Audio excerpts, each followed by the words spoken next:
వి gold trusted gold buyers మీరు తాకట్టు పెట్టిన బంగారాన్ని విడిపించి ఈ రోజు ఉన్న మార్కెట్ ధరకు కొనబడను.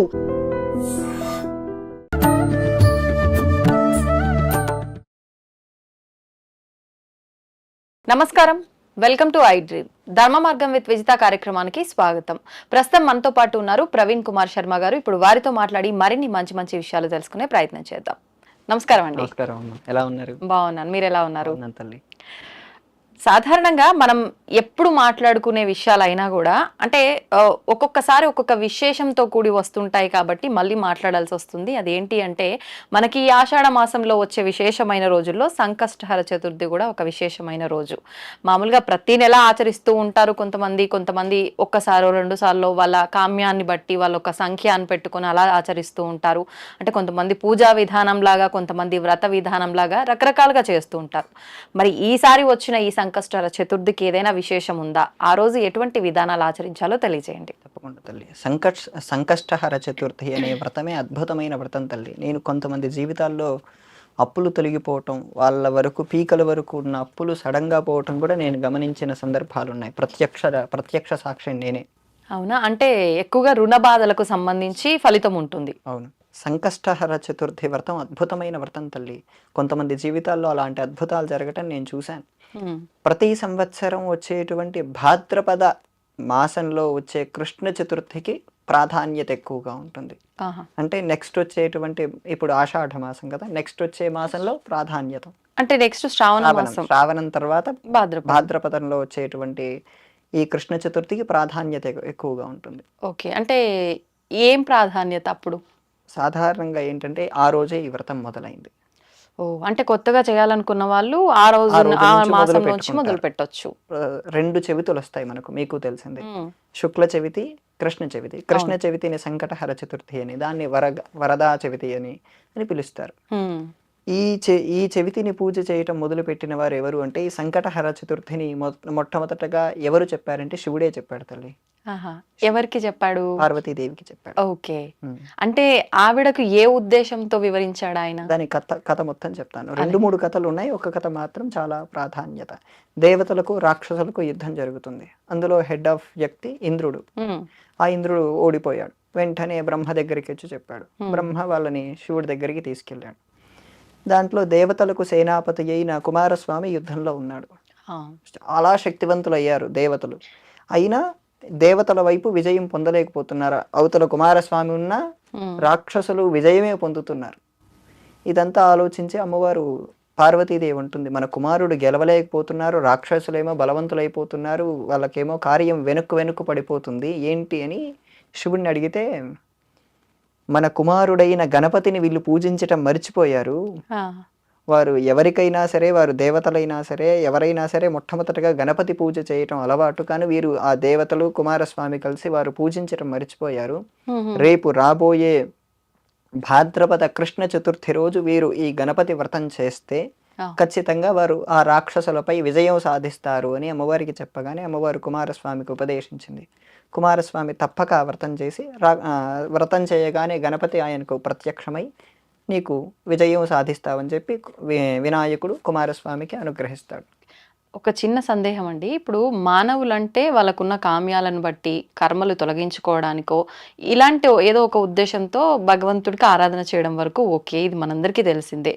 వాళ్ళే మన కోరికలు నెరవేర్చి మనం ఎలా ముందడుగు వేయాలని నడిపించే దేవతలకే అసలు ఏం అవసరం ఉందని చెప్పి ఒక దేవత ఇంకొక దేవతకు పూజ చేయాలంటారు? ఆ అవసరం మన కోసమే తల్లి, మన కోసమే. ఎలా అంటారు? ఇప్పుడు మనమే ఉన్నాము, మన సందర్భాన్ని ఎలా, ఆ సందర్భం నుంచి ఎలా బయటపడాలి అన్న ఉద్దేశం అక్కడ ఆ కథలో మనం సూచిస్తారు. అంటే మనకు ఒక ఉదాహరణ కోసం వాళ్ళలా చేస్తారు, వాళ్ళు ఆచరించి చూపిస్తారు. ఉదాహరణ అని చెప్పి ఊరుకోరు, వాళ్ళు ఆచరించి చూపిస్తారు. అంటే ఇప్పుడు ఇందాక మీరు అన్నట్టు దేవతలు సైతం ఆరాధించారు అంటే మానవ మాత్రం మనం ఖచ్చితంగా ఆరాధించాలనే ఉద్దేశం రావడం కోసం అంటారు. అంతేనమ్మా. ఇక్కడ ఆ వ్రతం అయ్యాక ప్రతి కృష్ణ చతుర్థికి దేవతలందరూ మొదలు పెట్టేవారు, ప్రతి దేవతలందరూ చేసేవాళ్ళు. సంకటహర వ్రతం అనేది అందరూ చేసేవారు. అప్పటి నుంచి అది మొదలైంది. దేవతల దగ్గర నుంచి ఈ సంకటహర చతుర్థి అనే వ్రతం పూర్తిగా మొదలైంది. కొంతమంది 12 ఏళ్ల పాటు చేస్తారు తల్లి. 12 ఏళ్ళు? 12 ఏళ్ళు, ప్రతి నెల ఒకటి. ఓ అలా పెట్టుకున్న వాళ్ళు ఉన్నారు. కొద్ది నెలల కిందట వాళ్ళు ఉద్వాసన చెప్తుంటే నేనే వెళ్ళొచ్చాను. 12 నెలల పాటు చేస్తున్న వాళ్ళ ఇంటికి. 12 నెలల సంవత్సరం. సారీ 12 సంవత్సరాలు. ఓకే. 12 నెలలనే విధానం కూడా ఉంది. ఆహా, అంటే ఇది వ్రత విధానం లాగా అనుకుంటాను అంతేనమ్మా, కదా. అంతే. ఆ వ్రతం అనేది వాళ్ళు ఇంత సంఖ్యని పెట్టుకుంటారు. ఆ సంఖ్యలో వాళ్ళ కామ్యం పూర్తవ్వాలి. ఇన్ని సంవత్సరాల పాటు చేస్తున్నారు మరి, అంటే దీనికి నియమాలు ఏమి ఉండవా అండి? నియమాలు రోజు ఉంటే నియమం కష్టమైపో ఉంటుందమ్మా. ఆ ఒక్క రోజు ఆ వరకు. ఒక్క రోజు. ఎటువంటి నియమాలు? ప్రతిరోజు అన్నిటికీ ఉన్నట్టే ఉదయాన్నే లేవటం, తల స్నానం చేయటం, హ్మ్. పూజ చేసుకోవటం, సంకల్పం చెప్పుకోవటం. హ్మ్. అన్ని వ్రతాల్లాగా ఈ వ్రతం సాయంత్రం పూట చేయటం తల్లి. సాయంత్రం పూట. సాయంత్రం పూట ఆ రోజు పూజ చేసుకోవటం, ఉండ్రాళ్ళు లాంటివి ఏవైనా చేయగలిగితే గరిక పెట్టి అయిపోయే పూజ అయిపోయాక చంద్రుడిని దర్శనం చేసుకోవటం. ఈ వ్రతం చాలా సింపుల్ తల్లి, హ్మ్. కానీ కష్టాలు పూర్తిగా తొలగుతాయి ఎవరికైనా. గణపతి సాధారణంగా జ్ఞానానికి బుద్ధికి ప్రతీక. హ్మ్. మన ఆలోచన శక్తి తొందరగా పెరగాలంటే గణపతిని ఆరాధించాలి. ఆ, మన శరీరంలో ఉండే మూలాధార చక్రం అనే దానికి కూడా గణపతే అధిపతి. అవును. అలా మన శరీరంలో ఉండే ఆలోచన శక్తి, శరీర కదలికలు అన్ని ఉత్పాదన అవ్వాలంటే గణపతిని ఆరాధించటం చాలా ఉత్తమమైనది. హ్మ్. హ్మ్. హ్మ్. అలా ఈ దేవతల్లో మొట్టమొదటగా కుమారస్వామి ఈ వ్రతాన్ని మొదలు పెట్టడం ద్వారా అది అందరూ కంటిన్యూ చేస్తున్నారు. కుమారస్వామి తర్వాత దేవతలు చేయటం, దేవతల తర్వాత అది ఋషులు ఆచరించటం, తర్వాత ఎవరికైనా రాజులకు కష్టాలు వస్తే ఆ వ్రతం గురించి ఉపదేశించటం, అలా అది కంటిన్యూ అయ్యి ఈ రోజుటికి కంటిన్యూ అవుతూనే ఉంది తల్లి ఆ వ్రతం. ఓ, అంటే ఇప్పుడు ఆ రోజు వరకు నియమాలు అన్నారు. అంటే ఖచ్చితంగా సాయంకాల దీపారాధన అంటే మరి ఉదయం దీపారాధన చేయాలా వద్దా? చేయాలమ్మా. లేదంటే ఆలయానికి వెళ్ళొస్తే సరిపోతుందా? ఆ రోజు ఖచ్చితంగా ఆలయానికి వెళ్ళాలా, వెళ్ళకపోయినా పర్లేదా? మార్నింగ్ నుంచి అంతా ఉపవాసం ఉంటారు ఎక్కువ శాతం సంకష్టహర చతుర్థి అంటే. మరి కొంతమంది అంటారు ఈవినింగ్ పూజ అయిపోయిన తర్వాత ఆ నైవేద్యం మాత్రమే తీసుకోవాలి, ఇంకా ఆహారం ఏం తీసుకోకూడదు అని. కొంతమంది ఈ పూజా విధానం అంతా అయిపోయి ప్రసాదం తీసుకున్న తర్వాత భోజనం చేస్తూ ఉంటారు. అసలు ఏ విధంగా ఉండాలి ఈ విధానం? మీరు అడిగిన దాంట్లో 3 ప్రశ్నలు ఉన్నాయమ్మా. ఒకటి, దేవాలయానికి వెళ్ళాలా లేదా? ఆ రోజు ఉదయం మాత్రమే సాయంత్రం మాత్రమే దీపారాధన చేస్తే సరిపోతుందా? లేదు, 2 పూటలా దీపారాధన చేయాలి. 2 పూటలా స్నానం చేయాలి. ఆ. వారు దేవాలయానికి వెళ్ళటం, వెళ్ళకపోవటం అనేది ఆప్షనల్. ఓకే. ఆ రోజు వెళ్ళొచ్చు. కొన్ని దేవాలయాల్లో ఆ రోజు సంకటహర అభిషేకం అని చెప్పి చేస్తారు గణపతికి. సాయంత్రం పూటే చేస్తారు. ఆహా. వారు ఇంట్లో చేసుకోలేని అవకాశం లేకపోతే ఆలయానికి వెళ్ళి చేసుకోవచ్చు. ఇంట్లో చేసుకుంటారంటే వారికి విధానం మొత్తం తెలిస్తే పుస్తకాలు కూడా దొరుకుతాయి. ఆ. దాన్ని బట్టి వారు ఇంట్లో అయినా చేసుకోవచ్చు. ఇంట్లో చేసుకుంటే చంద్రోదయం అయ్యేంత వరకు ఆ పూజ జరగాలి తల్లి. అంటే ఎప్పుడు మొదలు పెట్టినా అప్పటి వరకు అది కంటిన్యూ అవుతూనే ఉండాలా? అంతేనమ్మా. ఉదాహరణకు చంద్రోదయం ప్రతిరోజు ఇంచుమించు 6:50 నుంచి 6:57 మధ్యలో అవుతుంది. అంటే మనం 6ంటికి మొదలు పెట్టామనుకోండి అంతే, సరిపోతుంది. ఓ 40 మినిట్స్. అది అయిపోయాక చంద్ర దర్శనం చేస్తే మన పూజ సమాప్తమై అప్పటి నుంచి ఇక్కడ కూడా మీదో ప్రశ్న ఉంది. భోజనమే చెయ్యాలా, ఆ ప్రసాదమే తీసుకోవాలా? అవును. 2 ఉన్నాయి తల్లి. మీరు ఆలోపే భోజనం వండారనుకోండి, అది ఇక్కడ గణపతికి నైవేద్యం పెడితే ప్రసాదం అయినట్టే కదా. అవును. సో అదైనా తీసుకోవచ్చు. కొంతమంది ఉండ్రాళ్ళు పెడతారు. ఉండ్రాళ్ళు, కుడుములు లాంటివే పెట్టి అవి మాత్రమే భోజనం. మోదకాలు కూడా పెడుతుంటారు మోదకాలు కదా. కూడా పెడతారు. మోదకాలు బాగా తీయగా ఉంటాయి. రాత్రిపూట కొంచెం తినడానికి ఇబ్బంది పడతారండి. ఉండ్రాళ్ళు అయితే ఉప్మా లాగా ఉంటాయి కదా, అవి ఈజీగా ఉంటాయని పెట్టుకుంటారు. కొంతమంది పాయసం చేసి అదే నైవేద్యం పెట్టి అదే రాత్రికి తీసుకుంటారు. 2 రకాలుగా వాళ్ళ ఆప్షనే తల్లి. ఇప్పుడు అంటే ఎక్కువగా ఈ పూజా విధానాలు ఏం చూసినా, వ్రతాలు చూసినా ఆడవాళ్ళే ఆచరిస్తూ ఉంటారు. ఈ సంకష్టహర చతుర్థి విధానాన్ని మగవాళ్ళు కూడా ఆచరించవచ్చా? ఎవరైనా ఆచరించవచ్చు తల్లి. ఆడవాళ్లకు ప్రత్యేకంగా చెప్పిన వ్రతాలు ఏంటంటే సౌభాగ్యం కోసం. అది కూడా మగవాళ్ళ కోసమే. మగవాళ్ళు బాగుండాలనే ఉద్దేశంలోనే వరలక్ష్మి వ్రతాలని, కాత్యాయని వ్రతాలని, ఇంకా అపర్ణ వ్రతాలని ఇలా కొన్ని ఉన్నాయి. అవును. అవి ఇప్పుడు ఇంకా వివాహమైన తర్వాత వాళ్ళు అన్యోన్యంగా ఉండటం కోసం ఇలాంటివి చేసుకోవచ్చు. దీనికి ప్రత్యేకించి ఒకరే చేసుకోవాలనే నియమం ఏం లేదు. మగవారైనా ఒక్కరే ఉండి చేసుకోవచ్చు, స్త్రీలైనా ఒక్కరే ఉండి వివాహం అయితే ఒక వస్త్రం వేసి చేసుకోవచ్చు. ఏదైనా సరే వారి కామ్యం తల్లి. ఉదాహరణకు అప్పులు లేదా సంతానం, ఏదైనా వారి కామ్యం అంత బలంగా ఉంటే ఆ బలానికి తగిన అనుగ్రహం గణపతిస్తాడు ఖచ్చితంగా. అంటే ఇప్పుడు కామ్యాన్ని బట్టి పూజ అని అంటూ ఉంటారు కదా. ఎటువంటి కామ్యమైనా సరే ఈ పూజా విధానం మాత్రం ఇది ఒక్కటేనా? ఇంకేమైనా అంటే గరికతో పూజ చేస్తే ఈ రకంగా, లేకపోతే ఇంకో దాంతో పూజ చేస్తే ఈ రకంగా, అలా కూడా ఏమైనా ఆచరించవచ్చు అంటారా? ఉంటాయి తల్లి. ఉదాహరణకి ఏమైనా ఒక 2-3? ఉదాహరణకు గరికే తీసుకోండి, అక్షతలు తీసుకోండి. ప్రతి సంకటహర చతుర్థిలో గరిక ఉండాల్సిందే. గరిక మనం డబ్బులు పెట్టి కొనక్కర్లేదు, మన ఇంటి దగ్గరే దొరుకుతుంది. అక్షతలు వాడాల్సిందే. పువ్వులు ఏవైనా వాడచ్చు, ఒక తులసి దళాలు తప్ప మిగతావి ఏవైనా వాడచ్చు. ఓకే. ఇప్పుడు ఈ అక్షతల్లో కూడా పెద్ద సమస్య వచ్చి పడింది. అసలు నెయ్యి కుంకుమతో కలిపిన అక్షతలని కొంతమంది, నెయ్యి పసుపుతో కలిపిన అక్షతలని కొంతమంది. అసలు ఎలాంటి అక్షతలు వాడాలంటారు? నెయ్యి పసుపు కలిపిన అక్షతలే వాడాలి. పసుపు దీంట్లో కూడా అక్షతలు. రెండు రకాలు ఉన్నాయి. నెయ్యి వాడకుండా కొంతమంది నీళ్లు వాడతారు. నీళ్లు వాడతారు, ఆయిల్ వేస్తూ ఉంటారు, దీపారాధన చేసే ఆయిల్. అవి వేయకూడదు. ఆయిల్ వేసిన అక్షతలు వాడకూడదు, నెయ్యే వాడాలి. నీళ్లు వేసిన అక్షతలు వాడితే అది ఒక్క రోజు మరకే పూజకు పరిమితం. రెండో రోజు అవి వాడకూడదు, కలిపి ఉంచిన ఉపయోగపడవు. పడవు.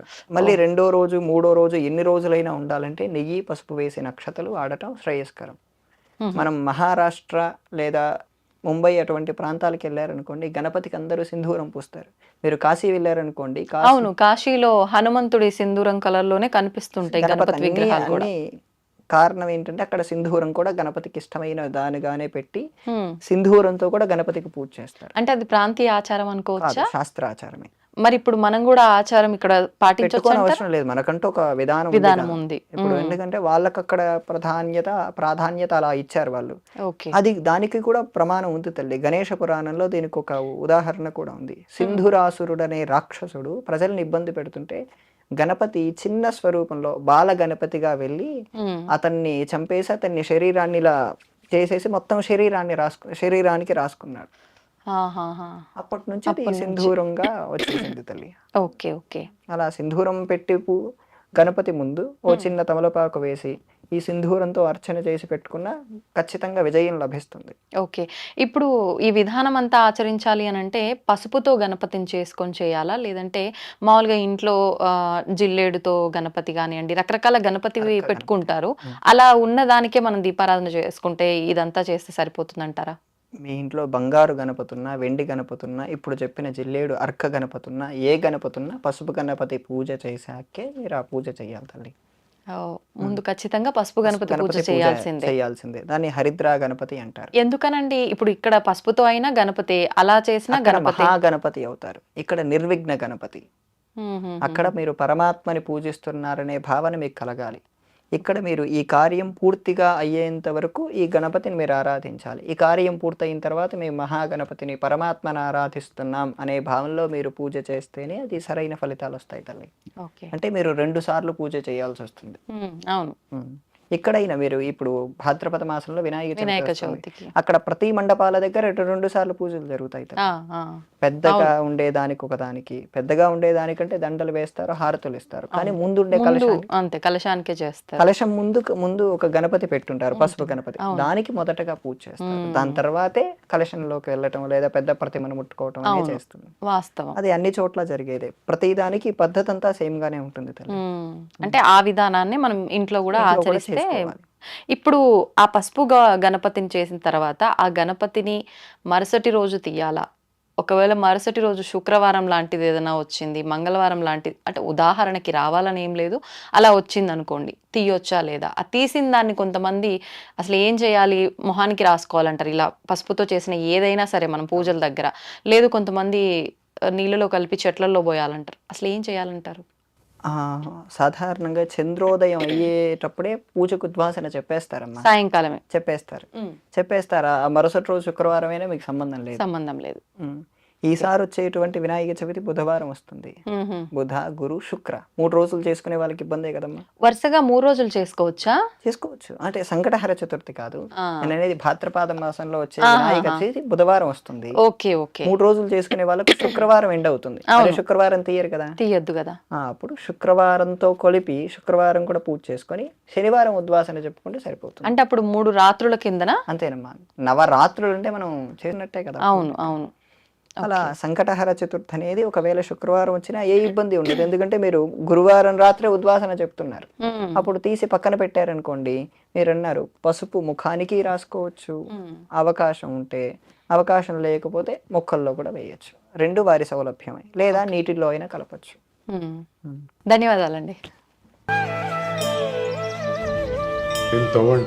తవ్వుతున్న శివలింగం సరే, దాన్ని అట్లా కప్పేసేయండి, చూపించదండి. Krishna is there. మూర్తి పూజ కాదు, సాక్షాత్ బ్రజేంద్ర నందన భగవాన్ ఉన్నారు మూర్తిలో. ఏమీ ఆశించకుండా ఆరాధించే వాళ్ళు కూడా ఉన్నారా ప్రభుజీ? నిజమైన భక్తి అంటే మనకు తెలియదు కాబట్టి